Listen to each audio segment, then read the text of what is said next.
Hello everyone, my name is Preston Swan. Now for those of you that don't know me, I'm a resident of Arizona, and like 74% of you, or 56% of you when we're not electing the president, I vote.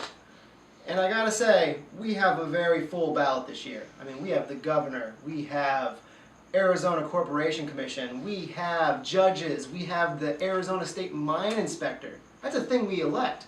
Who gets to inspect our mines? It's full of a lot of stuff. But then, at the back of the bottom of our ballot are propositions. There are these long, awkwardly worded yes or no questions that I'm not really sure about. I saw a sign on the side of the road that said I should vote yes for something, but then next to it was a sign that said I shouldn't vote yes for something. So, what are propositions? What are these questions that were being asked? Well, I'm glad you asked, because this is School of Prop.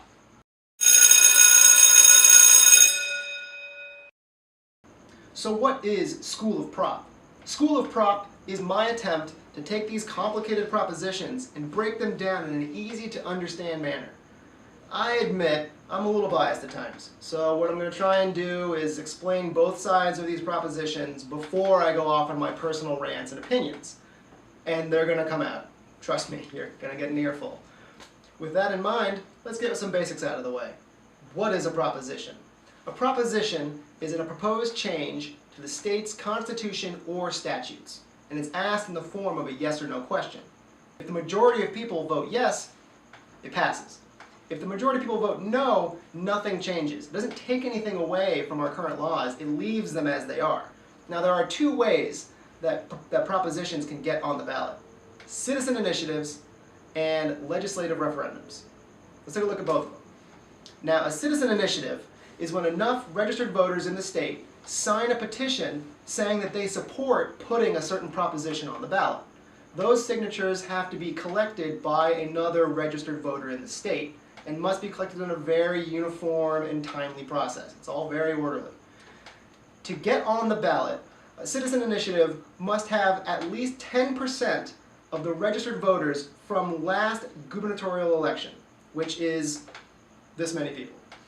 If the initiative is to change something in the state constitution, that amount goes up to 15% from the last election, which is this. Now, if they get enough signatures, and those signatures are valid, and they're all submitted on time, then it goes on the ballot as a proposition. There have been 10 citizen initiatives that have been trying to get on the ballot this year, and they all failed to get enough signatures. The other way to get on the proposition is a legislative referendum, which is when our elected officials decide that instead of voting on a certain piece of legislation, they would rather see the citizens directly vote on it. Now for the legislature to pass a piece of legislation into a ballot proposition, they have to vote. A simple majority in both houses gets it on the ballot. Now propositions have been numbered by the state of Arizona to helpfully understand what we're looking at. Now propositions in the 100s are for changes to the Constitution. Propositions in the 200 are for citizen initiatives that are changing state statutes. Propositions in the 300s are for legislative referendums that are changing state statutes. And propositions in the 400s are for local issues. You'll see those for things like Maricopa County or the city of Phoenix. And that's it. That's basically all a proposition is. Now we're going over the three propositions that you'll be seeing this year: 122, 303, and 304.